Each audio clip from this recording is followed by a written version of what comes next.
लूका 9वां बाब। फिर उसने उन 12 को बुलाकर उन्हें सब बदरूहों पर इख्तियार बख्शा और बीमारियों को दूर करने की कुदरत दी, और उन्हें खुदा की बादशाही की मुनादी करने और बीमारों को अच्छा करने के लिए भेजा, और उनसे कहा कि राह के लिए कुछ न लेना, न लाठी, न झोली, न रोटी, न रुपया, न दो कुर्ते रखना, और जिस घर में दाखिल हो वहीं रहना और वहीं से रवाना होना, और जिस घर के लोग तुम्हें कबूल न करें उस शहर से निकलते वक्त अपने पांव की गर्द झाड़ देना, ताकि उन पर गवाही हो। बस वो रवाना होकर गांव-गांव खुशखबरी सुनाते और हर जगह शिफा देते फिरे। और चौथाई मुल्क का हाकिम हेरोदेस सब अहवाल सुनकर घबरा गया, इसलिए कि बाज कहते थे कि यूहन्ना मुर्दों में से जी उठा है, और बाज ये कि एलिया जाहिर हुआ है, और बाज ये कि कदीम नबियों में से कोई जी उठा है। मगर हेरोदेस ने कहा कि यूहन्ना का तो मैंने सर कटवा दिया, अब ये कौन है जिसकी बाबत ऐसी बातें सुनता हूं। बस उसे देखने की कोशिश में रहा। फिर रसूलों ने जो कुछ किया था लौटकर उससे बयान किया, और वो उनको अलग लेकर बैतसैदा नाम एक शहर को चला गया। ये जानकर भीड़ उसके पीछे गई, और वो खुशी के साथ उनसे मिला और उनसे खुदा की बादशाही की बातें करने लगा, और जो शिफा पाने के मोहताज थे उन्हें शिफा बख्शी। जब दिल ढलने लगा तो उन 12 ने आकर उससे कहा कि भीड़ को रुखसत कर कि चारों तरफ के गांव और बस्तियों में जा टिकें और खाने की तदबीर करें, क्योंकि हम यहाँ वीरान जगह में हैं। उसने उनसे कहा, तुम ही उन्हें खाने को दो। उन्होंने कहा, हमारे पास सिर्फ 5 रोटियां और 2 मछलियां हैं, मगर हाँ, हम जाकर उन सब के लिए खाना मोल ले आए, क्योंकि वो 5000 मर्द के करीब हैं। तब उसने अपने शागिर्दों से कहा, उनको तखमीनन 50-50 की कितारों में बिठाओ। उन्होंने उसी तरह किया और सबको बिठाया। फिर उसने वो 5 रोटियां और 2 मछलियां ली और आसमान की तरफ देखकर उन पर बरकत बख्शी और तोड़कर अपने शागिर्दों को देता गया कि लोगों के आगे रखी। उन्होंने खाए और सब सेर हो गए, और उनके बचे हुए टुकड़ों की 12 टोकरियां उठाई। जब वो तन्हाई में दुआ कर रहा था और शागिर्द उसके पास थे, तो ऐसा हुआ कि उसने उनसे पूछा कि लोग मुझे क्या कहते हैं। उन्होंने जवाब में कहा, यूहन्ना बपतिस्मा देने वाला, और बाज एलिया कहते हैं, और बाज ये कि कदीम नबियों में से कोई जी उठा है। उसने उनसे कहा, लेकिन तुम मुझे क्या कहते हो? पतरस ने जवाब में कहा कि खुदा का मसीह।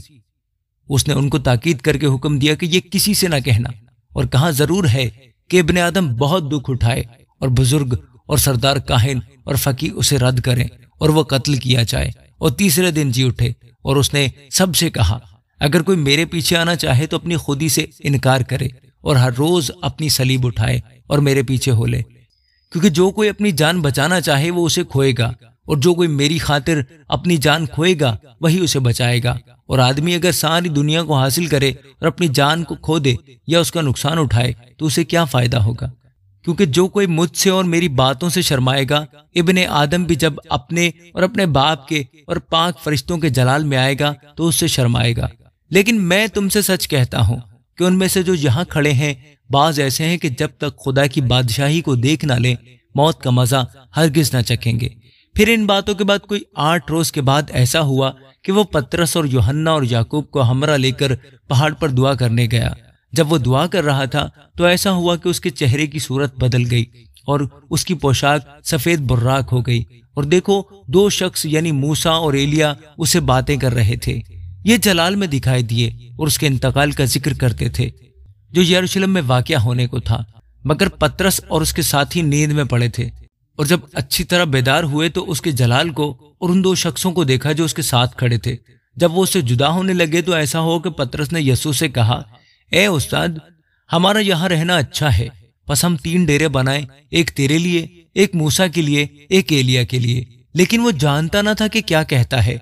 वो ये कहता ही था कि बादल ने आकर उन पर साया कर लिया, और जब वो बादल में घिरने लगे तो डर गए। और बादल में से एक आवाज आई कि ये मेरा बरगुजीदा बेटा है, इसकी सुनो। ये आवाज आते ही यीशु अकेला दिखाई दिया और वो चुप रहे, और जो बातें देखी थी उन दिनों में किसी को उनकी कुछ खबर न दी। दूसरे दिन जब वो पहाड़ पर से उतरे थे तो ऐसा हुआ कि एक बड़ी भीड़ उससे आ मिली। और देखो, एक आदमी ने भीड़ में से चिल्लाकर कहा, ए उस्ताद, मैं तेरी मिन्नत करता हूं कि मेरे बेटे पर नजर कर, क्योंकि वो मेरा इकलौता है। और देखो, एक रूह उसे पकड़ लेती है और वो यकायक चीख उठता है और उसको ऐसा मरोड़ती है कि कफ भर लाता है और उसको कुचलकर मुश्किल से छोड़ती है। और मैंने तेरे शागिर्दों की मिन्नत की कि उसे निकाल दे, लेकिन वो ना निकाल सके। यस्सु ने जवाब में कहा, ए बेइत्तेकाद और कजरू कौम, मैं कब तक तुम्हारे साथ रहूंगा और तुम्हारी बर्दाश्त करूंगा। अपने बेटे को यहाँ ले आ। वो आता ही था कि बदरू ने उसे पटक कर मरोड़ा और यस्सु ने उस नापाक रूह को झिड़का और लड़के को अच्छा करके उसके बाप को दे दिया। और सब लोग खुदा की बादशाही को देखकर हैरान हुए। लेकिन जिस वक्त सब लोग उन सब कामों पर जो वो करता था ताज्जुब कर रहे थे, उसने अपने शागिर्दों से कहा, तुम्हारे कानों में ये बातें पड़ी रहें, क्योंकि इब्ने आदम आदमियों के हाथ में हवाला किए जाने को है। लेकिन वो इस बात को समझते ना थे, बल्कि ये उनसे छुपाई गई ताकि उसे मालूम ना करें, और इस बात की बाबत उससे पूछते हुए डरते थे। फिर उनमें यह बहस शुरू हुई कि हम में बड़ा कौन है।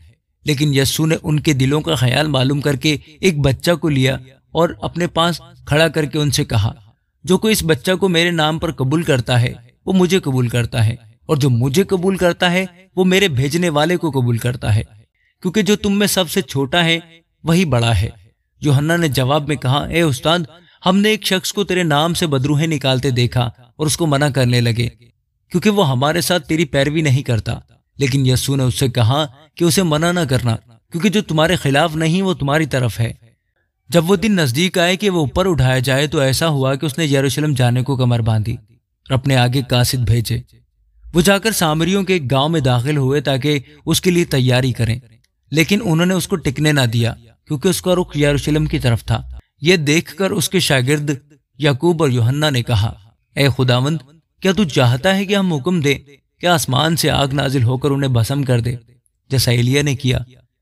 मगर उसने फिरकर उन्हें झिड़का और कहा, तुम नहीं जानते कि तुम कैसी रूह के हो, क्योंकि इब्ने आदम लोगों की जान बर्बाद करने नहीं बल्कि बचाने आया।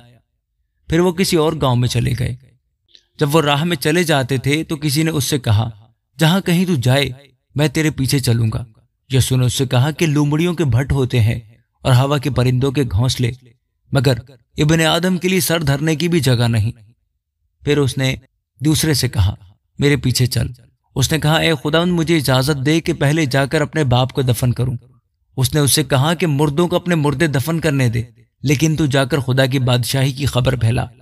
एक और ने भी कहा, ए खुदावंद, मैं तेरे पीछे चलूंगा, लेकिन पहले मुझे इजाजत दे कि अपने घर के लोगों से रुखसत हो। यस्सु ने उससे कहा, जो कोई अपना हाथ हल पर रखकर पीछे देखता है वो खुदा की बादशाही के लायक नहीं। आमीन।